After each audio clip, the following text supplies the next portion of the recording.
Welcome दोस्तों। ग्राम पंचायत में सचिव पद के लिए भर्ती निकाली गई है। सीधी भर्ती होगी, इसमें आपका कोई एग्जाम नहीं होगा, मेरिट के आधार पर होगा।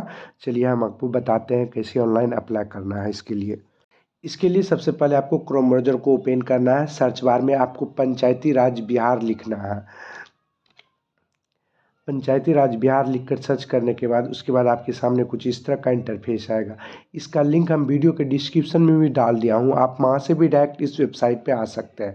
उसके बाद आपके सामने कुछ इस तरह से आएगा, यहाँ आएगा पंचायती राज डिपार्टमेंट बिहार गवर्नमेंट, इस पर आपको क्लिक करना है। इस पर क्लिक करने के बाद उसके बाद आपके सामने कुछ इस तरह से आएगा। इसके बाद आपको यहाँ पर नीचे आना है। यहाँ आपको लिखा आएगा ग्राम कचहरी में दायर वादों के निष्पादन एवं अनुश्रम हेतु ग्राम कचहरी सचिव के रिक्त पदों के पर संविदा नियुक्ति संबंधित सूचना के संबंध में, इस पर आपको क्लिक करना है। उसके बाद यहाँ ओके होगा, इस पर आपको क्लिक करना है। इसके बाद आपके सामने कुछ यहाँ से आएगा, यहाँ होगा क्लिक हेयर, यहाँ होगा click here to apply online application for ग्राम सचिव, इस पर आपको क्लिक करना है। इस पर क्लिक करने के बाद उसके बाद आपके सामने कुछ इस तरह से आएगा, यहाँ होगा व्यू एडवाइजरी। इसके लिए क्या एडवाइजरी है, आप यहाँ पे व्यू एडवाइजरी पे जाकर आप देख भी सकते हैं। आपको कुछ समय वेट करना है, पीडीएफ डाउनलोड होगा।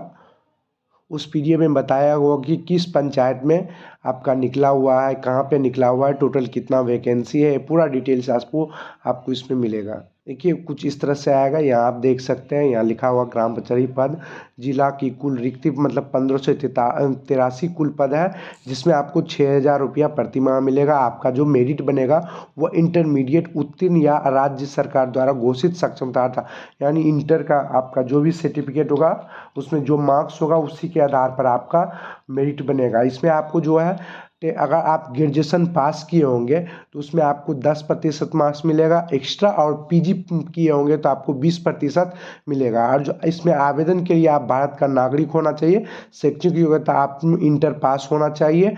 उसके बाद उम्र की बात कर लेते हैं। आपको यहाँ पिछड़ा अनारक्षित वर्ग पुरुष के लिए 37 वर्ष है, पिछड़ा वर्ग अत्यंत पिछड़ा वर्ग पुरुष एवं महिलाओं के लिए 40 वर्ष है, अनारक्षित वर्षों के लिए 40 वर्ष है, अनुसूचित जाति अनुसूचित जनजाति पुरुष एवं महिलाओं के लिए 42% रखा गया है। अगर आप परंतु यहाँ लिखा हुआ आप पर जो पहले ग्राम सचिव पद पे हैं तो आपको 55 वर्ष का होना चाहिए, यानी इसमें लिखा हुआ है परंतु ग्राम कचहरी सचिव के पद पर पूर्व में कार्य कर चुके हैं तो अभ्यर्थी को नियोजन हेतु अधिकतम उम्र सीमा 55 वर्ष, यानी आप पहले ग्राम सचिव के पद पर हैं तो उसके लिए आपको यहाँ पर आपको दिया गया है छूट। यहाँ जिला के अनुसार से ऊपर में लिखा होगा कि कौन सा कचहरी में किस वर्ग के लिए और कौन सा यहाँ महिला लिखा हुआ। अन्य में महिला और पुरुष दोनों आता है, जहाँ महिला हुआ है लिखा हुआ वहाँ सिर्फ महिलाओं के लिए निकाली गई है। ये सब देखने के बाद उसके बाद आपको यहाँ पे आना है, यहाँ पे click here to apply online, इस पर आपको क्लिक करना है अप्लाई के लिए आपको। उसके बाद सबसे पहले यहाँ पर जो न्यू वाले यहाँ तो न्यू रजिस्ट्रेशन होगा, इस पर आपको क्लिक करना है। इसके बाद यहाँ ग्राम कचहरी सचिव पहले लिखा होगा, यहाँ अभ्यर्थी का नाम आपको अपना पूरा नाम यहाँ लिखना है, उसके पिता का नाम यहाँ आपको लिखना है, पिता या पति का नाम आपको यहाँ पे लिखना है, उसके माता का नाम यहाँ लिखना है, आवेदक का ईमेल आईडी यहाँ आपको अपना लिखना है, उसके जन्म तिथि जो भी आपका जन्म होगा उसको आपको भरना है। जन्म तिथि भरने के बाद उसके बाद आपको यहाँ जेंडर सेलेक्ट करना है, लड़का पुरुष है महिला जो भी हो आपको बताना है। उसके श्रेणी में आपको किस श्रेणी से आते हैं, सामान्य या आरक्षित। सामान्य मतलब जो जनरल कैटेगरी से आते हैं, और जो SC ST OBC से आते हैं वो आरक्षित में देंगे। उसके बाद यहाँ आरक्षण की कोटि पूछ रहा है, आप किस आरक्षण से आते हैं। यहाँ आपको आरक्षण की कोटि बताना है, किस अनुसूचित जाति अनुसूचित जनजाति अत्यंत पिछड़ा और पिछड़ा वर्ग जिस भी से आते हैं उसको आपको क्लिक करना है। उसके यदि आप विकलांग हैं तो आप यहाँ यस कीजिएगा, अन्यथा आप यहाँ पर नो पर क्लिक करने दीजिए। स्वतंत्रता सेनानी के पोता या बेटी है तो आपको यहाँ हाँ करना है या नो पर क्लिक कर देना है। उसके बाद यहाँ आपको मोबाइल नंबर डालना है, वही मोबाइल नंबर डालिएगा जो आधार कार्ड में लिंक होगा, उस पर एक यहाँ जनरेट OTP होगा, यहाँ कीजिएगा। उसके बाद आपकी जो भी मोबाइल नंबर आप डाले हैं उस पर एक OTP जाएगा, उसको यहाँ पे डाल दीजिएगा। इसके बाद यहाँ आएगा OTP वेरीफाइड सक्सेसफुली, यहाँ ओके होगा, इस पर आपको क्लिक कर देना है। इसके बाद है पासपोर्ट, एक आपको पासपोर्ट बनाना होगा जिसमें आपका छोटी बड़ी और एक डिजिट होना चाहिए और एक स्पेशल कैटेगरी जिसे 8 दी ग्रेड सब होगा। इसके बाद कन्फर्म पासपोर्ट में आपको फिर से वही पासपोर्ट डाल देना है जो बनाया है। उसके बाद जो यहाँ कैप्चा लिखा हुआ है उसको यहाँ को डालकर उसके रजिस्टर पे क्लिक कर देना है। उसके बाद आपको यहाँ यूजर आईडी और पासवर्ड आपको यहाँ पे दिखाई देगा। उसके बाद यहाँ आपको प्रिंट कर लेना है। क्लिक हेयर टू कंटिन्यू पर क्लिक करना है। जैसे ही यहाँ क्लिक हेयर टू कंटिन्यू पर क्लिक कीजिएगा, इसके बाद जो यहाँ यूजर आईडी आपको मिला है वो उसको यहाँ पे डाल देना है। उसके पासवर्ड जो आपने बनाया था वो आपको यहाँ पे डाल देना है। उसको जो कैप्चा यहाँ लिखा हो उसको यहाँ पे डालकर यहाँ लॉगिन पर क्लिक कर देना। इसके बाद आपके सामने कुछ इस तरह का इंटरफेस आएगा। उसके बाद यहाँ होगा ऑनलाइन एप्लीकेशन, इस पर आपको क्लिक करना है। उसके बाद आपके सामने कुछ इस तरह से आएगा। यहाँ आपको एक सारा डिटेल्स जो आपने पहले भरा हुआ था वो आपका यहाँ पर होगा। उसके बाद आपको यहाँ पर वैकल्पिक नंबर या आपको दूसरा कोई नंबर होगा उसको यहाँ पे डालना है। उसके पेन नंबर आपको यहाँ पे डालना है। उसके आधार नंबर यहाँ आपको डालना है। उसके अस्थाई पता आपको ग्राम, सड़क, शहर, थाना, पिन कोड, ये सब चीज़ आपको यहाँ पे डालना है। उसके पत्राचार का पता, ग्राम, मोहल्ला, शहर एवं थाना, पिन कोड यहाँ आपको डालना है। उसके गृह जिला आपका कौन सा गृह जिला है उसका नाम आपको यहाँ पे सेलेक्ट कर लेना है। उसके बाद यहाँ ग्राम ब्लॉक आपको सेलेक्ट करना है। जो भी आपका ब्लॉक होगा उसको आपको सेलेक्ट कर लेना है। उसके बाद ग्राम पंचायत आपको सिलेक्ट कर लेना है जिस भी पंचायत में। उसके बाद आपको उसके ग्राम कचहरी सचिव के रूप में कार्य का अनुभव आप इसको छोड़ भी सकते हैं। जो 1 वर्ष 2 वर्ष 3 वर्ष आपको है तो यहाँ छोड़िएगा, अन्यथा आप इसको अनुभव चुने, इस पर आप ना भी कीजिएगा तो चलेगा। उसके बाद कंप्यूटर की दक्षता, अगर जो आपके पास कंप्यूटर का सर्टिफिकेट है तो आप यहाँ हाँ कीजिएगा, अन्यथा आप यहाँ पर नो पर रहने दीजिए। उसके बाद इंटर का यहाँ पर आपको बताना है कि किस बोर्ड से आपने पास किया है, उसको यहाँ बताना। उत्तीर्ण होने का वर्ष आपको किस वर्ष आप पास हैं वो आपको बताना है। कुल प्राप्तांक आपको उसमें कितना मार्क्स आया था 500 में वो आपको बताना है। उसके प्रतिशत का अंक आपको इसमें प्रतिशत बताना है कितना प्रतिशत आया था। उसके बाद यहाँ स्नातक, इसमें ग्रेजुएशन का आपको सारा चीज़ बताना है कि किस विश्वविद्यालय या बोर्ड से आपने पास किया है। उत्तीर्ण होने का वर्ष आपको बताना है। कुल प्राप्तांक उसमें कितना आया था मार्क्स वो आपको बताना है। उसके बाद प्रतिशत का अंक उसमें कितना प्रतिशत था वो आपको बताना है। उसके बाद स्नातकोत्तर पीजी, आप अगर जो पीजी किए हुए हैं तो आपको यहाँ बताना है उसका सारा डिटेल्स।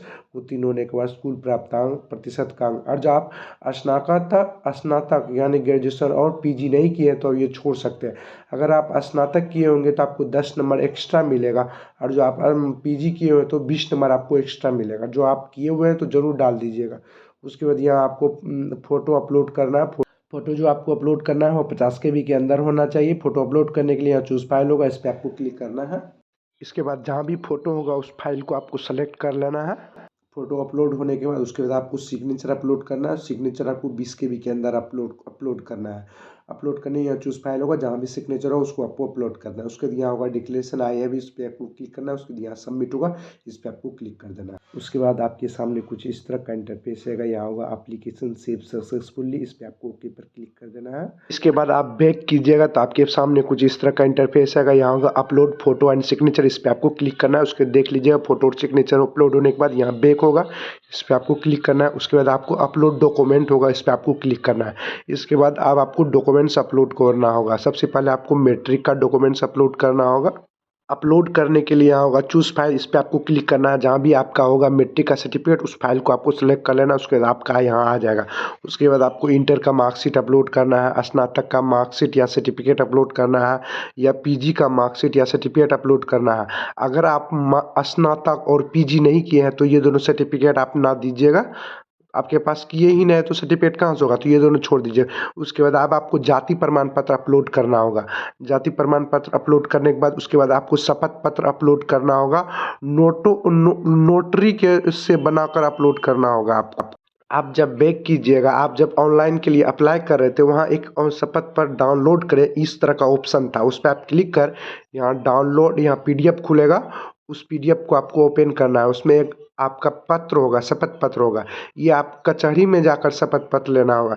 यहाँ आपको अपना नाम लिखना है, पुत्र या पुत्री, आप जिसके भी पिता, आपका पिता का नाम लिखना है। यहाँ उम्र आपको कितना है, ग्राम, पोस्ट, थाना, प्रखंड, जिला का नाम लिखना है। उसके बाद यहाँ आपको अपना हस्ताक्षर कर लेना है। इसके बाद इस शपथ पत्र को आपको अब PDF बनाकर अपलोड कर देना है।